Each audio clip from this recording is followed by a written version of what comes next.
Hello, hello, hello. Today ay mag-trade po tayo ng Euro USD major pair. Yan po ang ating live trading po ngayon. Today is June 22, 2023, 4:12 PM. So ngayon po meron po tayong news ngayon. High impact news. CHF SNB monetary policy assessment at CHF SNB policy rate. So ayan po guys, meron na siyang actual result. Balik po tayo sa ating 3 minutes chart. Ito po ang aking paboritong chart dahil dito po is makikita natin agad yung mga fluctuations o galawan ng mga candle. Ayan nga po, nabasag niya na ang ating ginawang support trend line. So pwede na natin siyang burahin. Ayan. Ayan na. Binibigyan niya na tayo ngayon ng maraming signal na siya ay pababa na nga. Malapit na siyang bumaba. Pero itong ating CCI is almost nasa bottom na siya. Kaya delikado na rin tayo magbenta dyan. Abang-abang lang tayo. At make sure lang na huwag tayo mag-overtrade. Dahil yan ang magpapahamak sa atin. Once na mag-against sa atin yung trade natin, yung market, maaari tayong maliquidate dyan. Remember guys na as a trader, as a forex trader, our main goal is to protect our capital or funds. Yan po para tayo magtagal sa market, sa ating forex trading. Dito wag lang tayo masyadong magpapakampante sa market or sa ating pag-trade. Hindi yung nanalo tayo ng mga madaming winning streak. Yun, napaka-kumpiyansa natin sa sarili natin. Huwag sanang ganun ang gagawin natin. Pagkat bawat trading natin, yan tayo makakapulot ng mga experience. Isipin lang natin na tayo nag-aaral pa lamang. Patuloy pa lang tayo nag-aaral sa mundo ng trading. Huwag tayo masyadong magmamalaki o lalaki na yung ulo na magaling na ako. Sabihin natin sa sarili natin. Baka once na matalo ka minsan lang, baka sabihin mo tsamba. Dapat dyan is palagi kang fully equipped sa knowledge. Pagsamahin pa natin yung knowledge natin sa technical analysis, fundamental analysis, at yung sa ating trading psychology. Yan ang mga napakahalaga. Yung control sa ating trading psychology, napakahalaga ng patient. Yung control your emotion, yung mga ganyang bagay, napakahalaga niyan sa ating trading journey. Yan ang mga dapat nating minamaster para tayo tumagal sa forex trading. Or hindi lang tumagal, maging profitable pa tayo in the long run. So ayan guys, patuloy lang tayo mag-research or manood ng mga YouTube videos. Tulad po na ito, pwede nyo pong i-visit tong ating YouTube channel. Marami po tayong tinuturo dito. Mag-upload po ako ng madami po mga technical analysis or pag-analyze ng ating market. Ayun, na-break niya na yung imbalance. Pwede na natin itong burahin. Ito, makikita nyo to. Nasa baba na yung dulo ng line ng ating CCI. So yan, huwag ka na magbibenta dyan pag ganyang nasa dulo na. Nasa baba na. Kung ayaw mong masira ang buhay mo. Ingat-ingat lang pag sa pag-trade. Hindi yung bara-bara yung ating pag-entry. Iwasan po natin yung ganon. At huwag po tayo naghahabol ng trade. Halimbawa, papataas na yung market. Ganun, gusto po nating mag-entry na wala namang plano. Kung nakikita mo yung CCI mo na nasa tuktok na, bibili ka pa rin. So yun is maling-mali po yun. At isa pa po mga tips is wag po tayong mag-overtrade. Halimbawa, tumataas nga yung market. Ngayon, tinadtad mo ng puro buy. Buy ka ng buy. Ngayon, biglang bumagsak yung market. So against po sa ating trade, yun po yung kabawasan ng ating account balance. So nag-negative pa lalo. Nag-negative hanggang sa ma-liquidate na. So wala ka na ibang pagpipilian kundi liquidate or cut loss. Kaya dapat po yun ang ating paghahandaan. Yung maiwasan po tayong ma-liquidate at teka lang, lang po tayo dito, mag-take profit lang tayo. Wow, naka-take profit din sa wakas.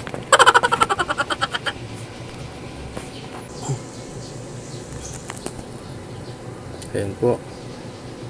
So mapansin nyo guys na yung chart natin, ang time frame natin sa desktop ay 3 minutes. Dito naman sa ating mobile is 5 minutes. Kasi dito po sa ating mobile, wala naman 3 minutes na option dito. Kaya yung pinakamalapit, yun ang aking pinili. Sana po maliwanagan kayo lahat. So dito po, piliin nyo lang yung mga bagay na may matututunan kayo. Paki-support naman po ng aking channel at paki-share po sa inyong mga kaibigan at mga kakilala para mas madami pa po maabot ang ating channel at mas madami pa po tayong matulungan. Dito po sa aking channel, ako po yung nag-upload ng mga about trading. Nag-upload din po ako ng mga about sa computer. Ako po isang IT. Napakalalim pa ng bababaan niya mamaya. Ay, 4 na pala. So ito guys, refresh lang natin ang ating Forex Factory.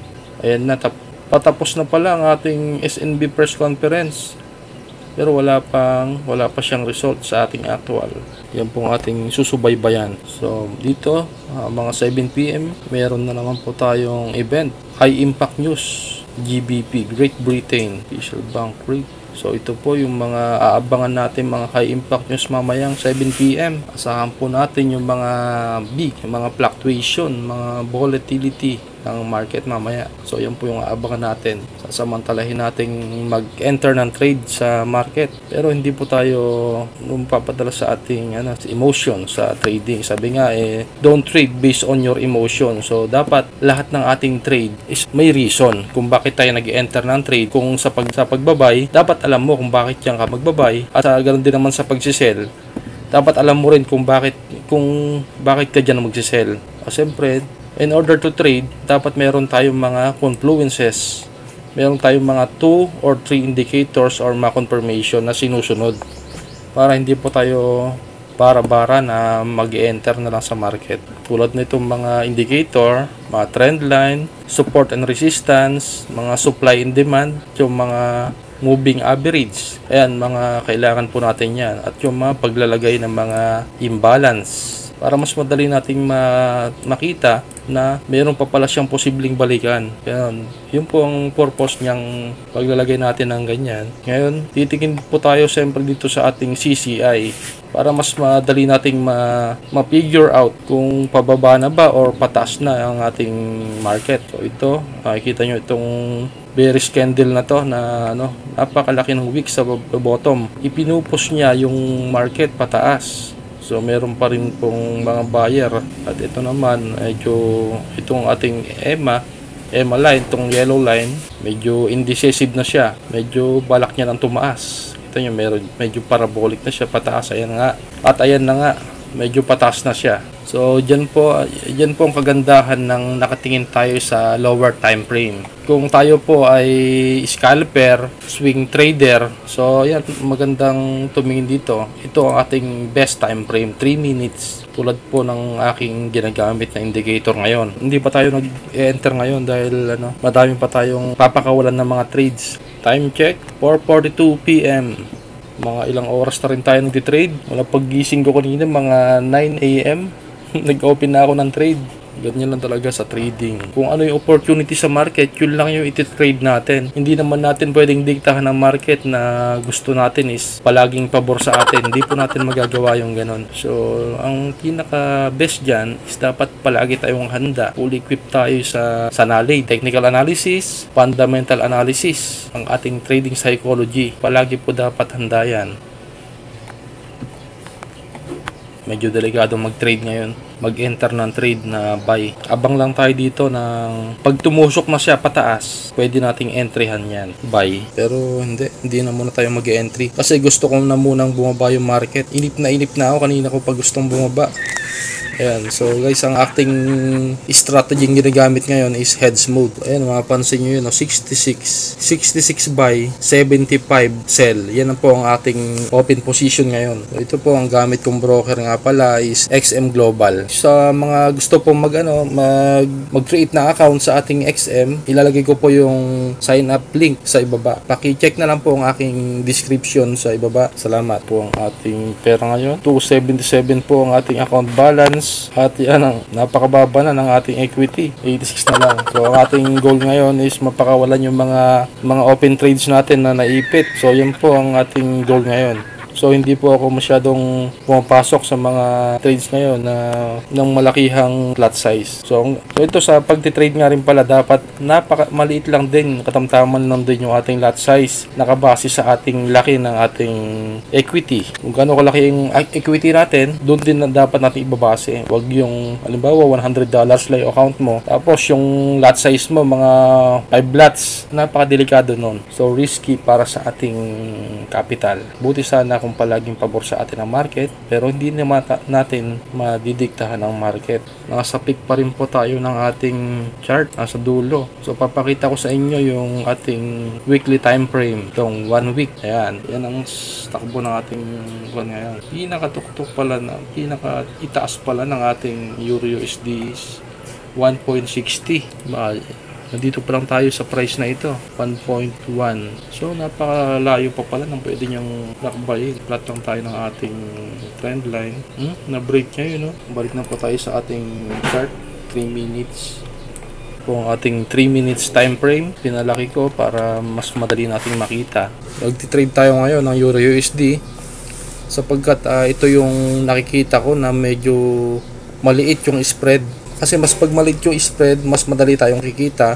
Pag halimbawa nag-buy tayo, ngayon yung spread, halimbawa 8 na spread, nalampasan niya na yun. Yung lampas doon, yun na yung kita natin.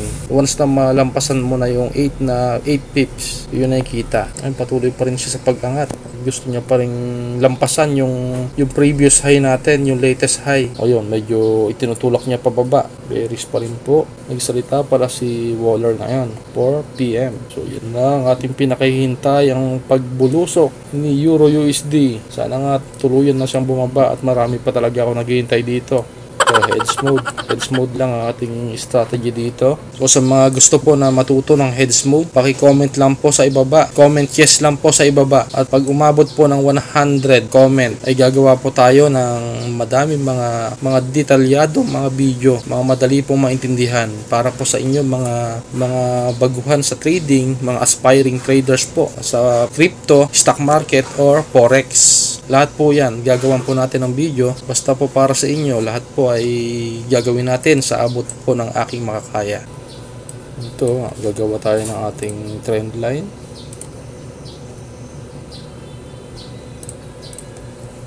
Ayan, medyo i-break niya na yata. Gagawa tayo ng trend line dito para alam natin kung saan siya magta-touch at possible na mag-breakout, at kung saan dito yung kanyang basagin dito sa support trend line or resistance trend line, yun ang tatanggalin natin. So pwede rin naman na mag-draw tayo ng speed resistance span. Ito yung isa po nating tool para malaman natin kung saan tayo mag-aabang ng pagbaba. So ang sabi niya dito, ayun, 0.382, yun, binasag niya na nga. Ito, binasag niya kanina. And then pagpunta dito, ayun, dalawa bale yung pinuntahan niya, nabasag. Then yung nagpunta siya sa trend line ng 618, ito yung golden zone ng 3 ng PIB, nabasag niya na rin, bumaba siya. Pwede na natin tanggalin. Dito lang po ako sa aking mobile phone, nag-execute lang po tayo ng trade po. Ito yung ating CCI. Yung line niya is paturo na siya papuntang taas. At ito namang yellow natin, nasa itoktok rin at gusto na niya nang tumaas. Kaya po tayo nag-enter ng trade. So itong ating resistance trend line ay break niya na. So tatanggalin na natin to. So ito ang possible na puntahan niya. Mag-aabang tayo dito sa ating imbalance. Yan po ang ating imbalance. Ipantay lang natin dito. So hindi pa tayo agad-agad na magko-close trade dahil kailangan niya muna mapuntahan dito kahit na 50%. So dito tayo magko-close ng trade kahit na 50% lang. So hindi naman tayo masyado magiging greedy. Makatamtaman lang para just in case na may konting profit na is pwede na yon. Pwede na nating pagtiyagaan yan kasi hindi naman mawawala ang market. Profit is profit. Remember, huwag po natin kakalimutan yan, guys. Huwag po tayo masyadong maging greedy. Profit is profit. Ayan, halimbawa may 0.05 lang ako profit ko na yan. Pwede na yan profit. So wala pa naman tayong nakikita na against ating trade. Hintay lang natin mas tumaas pa. Kahit mga 0.10 lang, pwede na yan 0.20, sige pa taas mo pa. Huwag ka naman na mahiya, market. Taas mo pa, barya na nga lang ayaw pang ibigay. Ayun tumataas na siya, nakikita nyo yan, $0.13. So ang aking lot nga pala is 1 lot. Yan po ang aking standard lot. So yung po mga gusto po mag-create, kung mga wala pa po kayong account sa XM, gusto nyo po mag-trade ng Forex, ilalagay ko po sa description sa ibaba ang aking link. So pakihanap na lang po. Maraming salamat. Ganoon din po sa Binance, ilalagay ko rin po sa baba. Lahat po ng gusto nyo matutunan, mag-comment lang po kayo sa ating comment section. At paki-like na rin po ang ating video para mas matami pa pong maaabot ng ating video at marami po tayong matutulungan. Ayun nga po, at tumaas na naman ang ating paper profit. So i-close ko na to bago pa maglaho. Ayan, 19. Pwede na yan. Pansamantalang kita. So tignan natin kung totoo nga bang yun ang kita natin. Ba't i-close ko 0.16 lang po ang ating kinita. So mag-aabang na naman po tayo sa panibagong entry po. Mag-aabang na lang po tayong panibagong entry sa ating trade. Ganun po palagi, hindi po tayo dapat magpaka-greedy sa market dahil hindi po mawawala ang market. Nandiyan lang po tayo. So kailangan lang natin ng timing, patience. Yan po ang dapat nating i-maintain bilang isang trader. Remain calm and patient para po makapag-execute tayo ng maganda ayon sa ating technical analysis, para may apply po natin yung mga pinag-aralan natin, fundamentals and technicals. That is very important sa ating trading journey. Ayun, mas tumaas pa pala, sayang sayang, napomo tayo doon. Mas malaki pa sana ang gain natin kung hindi pa tayo agad nag-take profit. Pero okay lang yun, at as long as meron tayong profit. Any profit will be okay kaysa sa wala. Medyo itinataas niya naman talaga yung market Medyo pasaway ang market ngayon. Talagang gusto niyang umangat. So yan ang isang dahilan kaya hindi ko rin dapat i-close muna na maaga. So dapat mas lamang ang ating buy kaysa sa sell. Ang style ko kasi guys is meron ako sa baba at meron din ako sa taas. So meron akong isang sell sa taas at meron ding isang buy. May buy din ako. Madami akong buy sa baba. Shoutout nga pala sa ating mga fans. Diyan si Alex Once. Isa po yung ating masugid na tagapanood dyan. Shoutout din kay Marvin Pabis. Ito po isa po natin mga avid viewers. Yan po, sigurado po kilala nyo po yung mga yan. Si Coach Miranda Miners. Hello po sa inyong lahat. Kukunin niya na yung imbalance sa taas. Sama-sama po tayong mag-aral na sa mundo ng crypto at forex. Natututo po tayo, kumikita po tayo ng pera kahit nasa bahay lamang po. Dapat masterin po natin itong trading pagkat ito po yung ating source of income. So siya rin lang po na gagawin na natin ng pagtitrade. So dapat gawin na natin masterin na natin para mag-profit tayo and then makatulong tayo sa ating pamilya, sa inyo pang gusto nyo tulungan. Naku, tumaas pa lalo. Sa tuktok yata talaga ang kon nito. Mas bias sa taas, mas lamang. Yun ang bumaba siya. Sige lang, bumaba ka muna. So ang ating next news ay 7 PM pa mamaya. Hintayin na lang natin mamaya yung 7 PM para makapag-trade ulit tayo. So ang plano po natin, pag ito po ay nagtuloy-tuloy pang tumaas, baka ang gagawin ko i-hedge mode ko na lang at hindi ko muna siya lalaruin, hindi ko muna iti-trade. Kahit na hindi ko muna laruin ng mga isang linggo, mga isang buwan, o depende kung kailan siya pababa, yun na gagalawin ko na siya. Yun po ang kagandahan ng hedge mode strategy. Yung bang pagpapantayin mo lang yung buy at sell, hindi na siya mababawasan o hindi ka maliliquidate kahit na pabayaan mo lang siya dyan, kahit tulugan mo, kahit na iwan mo, nasa bahay mo tapos may pupuntahan ka, yan ay okay lang yun kahit na anong gawin mo dyan. At least hindi pa rin liquidate. May inipin ako pero magagawa natin ang paraan yan when it comes to trading. Kailangan talaga natin maging patient. Pagpasensya nyo na ako guys at medyo nainip lang ako ngayon, pero hindi naman natin i-apply yan sa trading. So kailangan pa rin kasi natin maging patient at maghintay lang sa galaw ng market. So yun nga yung sabi ko kanina, kung talagang wala ng pag-asa na bumaba, kasi po mostly lahat ng mga trades ko ay nasa baba na ipit. So ang ginawa ko, nag-hedge mode ako para mag-lock, hindi na mabawasan yung unrealized loss. So yun ang kagandahan talaga ng hedge mode. Muli po, maraming salamat po sa inyong pagsuporta sa ating munting channel. Sana po patuloy nyo po akong subaybayan at suportahan. Maraming salamat sa walang sawang pagsuporta. Hanggang dito na lamang at maraming salamat sa iyong panonood. Huwag mong kalimutang mag-subscribe, mag-like at i-click ang notification bell para lagi kang updated sa mga bagong video na aking ina-upload. At kung may katanungan ka, please comment down below. Hanggang sa muli, bye for now.